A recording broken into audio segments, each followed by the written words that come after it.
السلام علیکم اسٹوڈنٹس، آپ لوگ فرسٹ ایئر میں بک 1 اور بک 3 پڑھ چکے ہیں.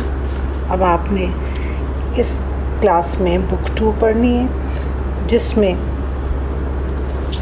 ابھی بھی آپ کے پاس 2 ہی بکس ہیں، ایک بک 2 اور دوسرا ناول ہے گڈ بائی مسٹر چپس. ہم لوگ سٹارٹ کریں گے بک 2 کے ساتھ، جس میں کہ کچھ لیسنس ہیں. اس بک کے بھی 2 پارٹس ہیں. پارٹ 1 میں کچھ لیسنس اور پارٹ 2 میں ہیروز کے بارے میں ہسٹوریکلی کچھ فگرز ایسے ہیں کہ جن کے بارے میں ان کی لائف، ان کے کام، اس سے ریلیٹڈ لیسنس موجود ہیں. آپ لوگ اس بک کا پہلا جو لیسن ہے وہ ہے دا ڈائنگ سن، جس کو کہ لکھا ہے سر جیمس جینس نے.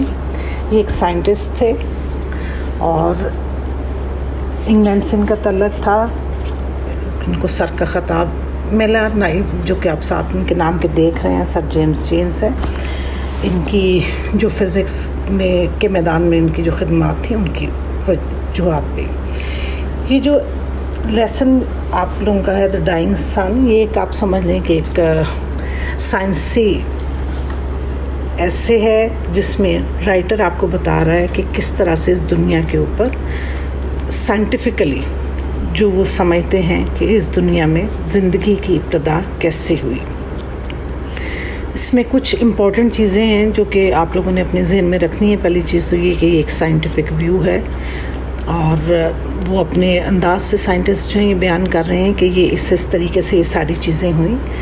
دوسری بات یہ ہے کہ اس میں یونیورس کو انہوں نے ایک پورے ایسے میں سمجھیں کہ سینٹرل امپورٹنس حاصل ہے کہ یہ پوری کائنات جو ہے یہ بہت بڑی ہے. اس میں بہت سارے سٹارز ہیں اور جو سٹارز ہیں ان کا سائز بہت ہیوج ہے. اور کس طریقے سے ایکسیڈنٹلی وہ کہتے ہیں کہ جو پلان تھا اس دنیا کا، اس میں کہیں پر بھی لیونگ چیزیں جو ہیں وہ شامل نہیں تھیں، اور پھر ایک ایکسیڈنٹ کے نتیجے میں یہاں پہ جاندار جو ہیں ان کا ایک جو ارتقاء ہوتا ہے، وہ جنم لیتے ہیں اور آہستہ آہستہ آہستہ انسان کی شکل اختیار کر جاتے ہیں. تو میں سٹارٹ کروں گی اس کے پہلے پیراگراف سے. The Dying Sun by Sir James Jeans. A few stars are known which are hardly bigger than the Earth, but most of them are so large that hundreds of thousands of Earths could be packed inside each and leave room to spare. کہتے ہیں کہ اتنے جو stars ہیں ان کا اتنا huge size ہے کہ ہماری کئی تھاؤزنڈس آف ارتھس جو ہیں وہ پیک ہو سکتی ہیں، اور پھر بھی لیو روم مینس خالی جگہ بچ جائے گی ٹو اسپیئر، کہ اس کو رہ جائے اس میں کہ کچھ اور بھی رکھا جا سکتا ہے. کہنے کا مقصد کیا ہے کہ زمین کا سائز ستاروں کے مقابلے میں بہت چھوٹا ہے. Here and there we find an immense star large enough to contain millions and millions of Earths. کہتے ہیں اسپیس میں ادھر ادھر ستارے بہت زیادہ تعداد میں بکھرے ہوئے ہیں، ان کی تعداد بہت زیادہ ہے اور ان کا سائز بھی بہت ہیوج ہے، اور اس میں ہماری جو ارتھس ہیں، ہماری جو زمین ہے، اس جیسی millions of earths could be packed inside. And the total number of stars in the universe is probably something like the total number of grains of sand on all the seashores of the world. ایک پہلی بات تو یہ کہ ان کا size بہت بڑا ہے سٹارز کا. دوسرا یہ کہ ان کا نمبر بہت زیادہ ہے. وہ کہتے ہیں کہ تعداد اتنی زیادہ ہے، کاؤنٹلیس ہے، آپ نہیں گن سکتے اس کو، کہ جیسے ساحل سمندر، پوری دنیا کے جو ساحل سمندر ہیں وہاں پہ جو ریت کے ذرے ہیں، گرینز آف سینڈ، ریت کے ذرے، سی شورز، ساحل سمندر پہ، ان کے برابر ان کی تعداد ہے. Such is the littleness of our home in space when measured up against the total substance of the universe. کہتے ہیں یہ حالات ہیں ہماری زمین کے جب ہم اس کو اس کائنات میں ایک اس کا تقابلی جائزہ لیتے ہیں، ہم اس کو دیکھتے ہیں کہ ہم کہاں پہ کھڑے ہیں، تو ہمیں پتہ چلتا ہے کہ ہم ایک بہت ہی چھوٹا، ایک ریت کے ذرے کے بھی کئی ہزارویں حصے کے برابر بھی ہماری زمین نہیں ہے. Second paragraph. These millions of stars are wandering about in space. Wander about means کہ بس پھر رہے ہیں بغیر کسی مقصد کے گھومنا. A few form groups which journey in company but most of them travel alone.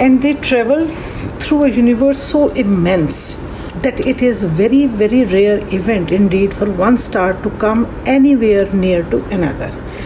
اور یہ جو خلا ہے جس میں یونیورس کائنات جو ہے جس میں یہ سفر کرتے ہیں، اس میں وہ کہتا ہے کہ وہ اتنی ہیوج ہے. ایمنس مینس اتنے بڑے سائز میں ہے کہ اس میں بہت کم، ریئر ایونٹ مینس بہت کم کبھی ایسا ہوتا ہے کہ ایک ستارہ کبھی دوسرے کے قریب آ جائے. اب یہ یاد رکھیے گا کہ ستاروں کا سائز بہت بڑا ہے اور کائنات ظاہر ہے بہت وسیع ہوگی، جب بھی اس میں وہ اتنی دور ایک دوسرے سے سفر کرتے ہیں کہ ایک دوسرے کے قریب ہی نہیں آتے. کہتے کبھی بھی یہ ریئر ایونٹ جو ہے وہ نہیں ہوتا کہ وہ ایک دوسرے کے پاس بھی آ جائیں. For the most part of each star makes its voyage in complete loneliness. کہ تقریباً ان کا جو سفر ہوتا ہے، وائج ویسے جو ہے وہ سمندری سفر کے لیے یوز ہوتا ہے، یہاں پہ اسپیس کا جو ہے جرنی ہے اس کے لیے ہو رہا ہے. تو وہ کہتا ہے کہ ان کا جو سفر ہوتا ہے وہ تقریباً مکمل لونلینس، تنہائی میں وہ گزرتا ہے. Like a ship on N empty ocean, بالکل اس ایک چھوٹی سی کشتی کی طرح جو کہ ایک بہت بڑا وسیع سمندر اور وہ خالی ہو، یعنی اس میں اور کوئی شپ نہیں ہے. اس طرح سے یہ اکیلے اس میں سفر کرتے ہیں. In a scale model in which the stars are ships, the average ship will be well over 1 million miles from its nearest neighbor. From this, it is easy to understand why a star seldom finds another star near it. وہ کہتے ہیں کہ جو اگر ہم اس کا ایک model تیار کریں تو اس میں ہم جو ڈسٹینس رکھتے ہیں وہ ملین آف مائلس کا ہوتا ہے، کہ ایک شپ جو ہے وہ سٹارز کو شو کرے گی اس ماڈل میں، اور اس میں ایک شپ دوسری شپ سے، یعنی اپنی جو اس کی نیبرنگ شپ جو اس کے قریب ترین والی ہے، اس سے بھی ملینز آف مائلز اوے ہوگی، بہت دور ہوگی اس سے. From this it is easy to understand why a star seldom finds another anywhere it. کہتے یہی وجہ ہے، اسی سے آپ کو پتہ چلے گا کہ کیوں ایک ستارہ جو ہے کبھی بھی دوسرے کے قریب نہیں آتا. Third paragraph, we believe however that some 2000 million years ago this rare event took place. لیکن سائنٹسٹ جو ہیں وہ اس چیز کے اوپر یقین رکھتے ہیں کہ کئی ملین سال پہلے ایسا ایک ریئر ایونٹ، عجیب و غریب قسم کا، یہ کبھی نہ ہونے والا واقعہ جو تھا وہ ہوا.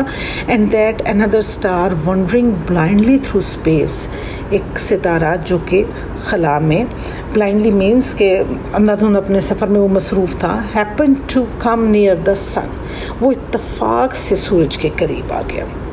Just as the sun and moon raise tides on the earth, so this second star must have raised tides on the surface of the sun.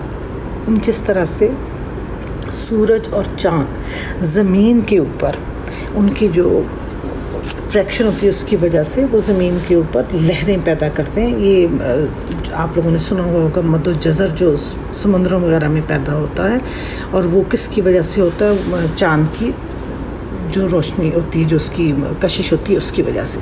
وہ کہتے ہیں اسی طرح سے ایسا ہوا ہوگا کہ جب وہ ستارہ قریب آیا سن کے تو اس نے سن کی سرفیس کے اوپر، سرفیس میں سطح کے اوپر ایسی لہریں پیدا کر دی جو کہ اس کے قریب آنے کی وجہ سے یا اس کی جو کشش تھی اس کی وجہ سے ہوا. But they would be very different from the little tides which the small mass of the moon raises in our oceans. کہتے ہیں کہ جو مد و جزر چاند پیدا کرتا ہے ہمارے سمندروں میں، کیونکہ اس کا چاند کا ڈسٹینس بہت زیادہ ہے سمندر سے، تو وہ بہت زیادہ نہیں ہوتی ہیں، بہت کم اس میں ہوتی ہیں وہ لہریں جو پیدا ہوتی ہیں. An immense tidal wave must have traveled over the surface of the sun. وہ کہتے ہیں وہ اس طرح کا مد و جزر نہیں تھا، بلکہ وہ ذرا ڈفرینٹ تھا، اور وہ بہت زیادہ immense مینس کو بہت زیادہ شدید قسم کی لہریں جو تھیں وہ پیدا ہوئیں. انہوں نے ٹریول کیا on the surface of the sun، سورج کی سطح کے اوپر. At last forming a mountain so high that we can hardly imagine it. اور جب وہ جو قریب آتا گیا اس کا وہ جو ٹائڈس، اس کے جو کشش تھی اس کی وجہ سے وہ اتنی اونچی ہو گئی، اتنی بلند ہو گئی کہ آپ یوں سمجھیں کہ بہت بڑا ایک پہاڑ بن گیا ان لہروں کی وجہ سے، اور اس کو ہم امیجن نہیں کر سکتے. وہ ہمارے تصور میں بھی نہیں آ سکتا. امیجن کرنا, تصور کرنا. As the cause of the disturbance came nearer and nearer, جوں یہ جو چیز یعنی وہ ستارہ جو ہے کاز آف ڈسٹربنس میں جو کہ ڈسٹرب کر رہا تھا سن کی سرفیس کو, قریب آتا گیا. The mountain would rise higher and higher, وہ جو اس نے پیدا کیے ہوئے تھے مدھو جزر, اس کا جو پہاڑ بنتا گیا وہ بھی بہت بلند ہوتا گیا. And before the second star begin to move away again, اور جب وہ اس سے دور ہونے لگا, قریب آنے کے بعد وہ مطلب ظاہر وہ سفر کر رہا ہے تو وہ چلتا جا رہا ہے, تو جب وہ اس سے دور ہوا تو its tidal pull had become so powerful that this mountain was torn to pieces, کہ اس کو اب وہ جو کشش پہلے قریب آنے کی وجہ سے اس نے وہاں پہ پہاڑ بنایا, جب دور ہوئی تو اس نے اسی کشش کی وجہ سے وہ جو ماؤنٹین بنا تھا ٹائڈس کا, لہروں کا, وہ بریک اپ ہو گیا, اور اس کی وجہ سے وہ مختلف حصوں میں ٹکڑے ٹکڑے کر کے وہ اسپیس میں گر گیا. اس کا become so power that the mountain was torn to pieces and three off small parts of itself into space, اس کے چھوٹے چھوٹے حصے ہو کے وہ اسپیس میں بکھر گئے. These small pieces have been going around the sun ever since. یہ چھوٹے ٹکڑے جو ہیں یہ تب سے سورج کے گرد گھوم رہے ہیں. They are planets. یہ سیارے ہیں, great and small, بڑے چھوٹے, of which our earth is one, اور ان میں سے ایک ہماری زمین بھی ہے. یعنی یہ ہماری زمین جو ہے وہ بھی ایک پلانٹ ہے, ایک سیارہ ہے, اور اس طریقے سے یہ زمین جو ہے اکارڈنگ ٹو دا سائنٹسٹ وہ وجود میں آئی. آپ کے اس بک میں فرسٹ 4 کوسچنز جو ہیں وہ کور ہو گئے ہیں. آپ نے یہ پہلے 3 پیراگرافس میں سے ان 4 کوسچنز کو, ان کے جو آنسرز ہیں وہ لکھنے ہیں اپنی نوٹ بکس میں, اور ان کو یاد بھی کرنا ہے, اور اس کے علاوہ جو ڈیفیکلٹ ورڈز ہیں ان کے میننگس, کیونکہ آپ لوگوں کو ایز سچ ورڈز میننگ تو نہیں آئیں گے, لیکن سنونیمز جب آئیں گے تو آپ کو میننگس کا پتہ ہونا ضروری ہے. So I stop over here for today, باقی کا لیسن جو ہے وہ نیکسٹ ٹائم کریں. Thank you.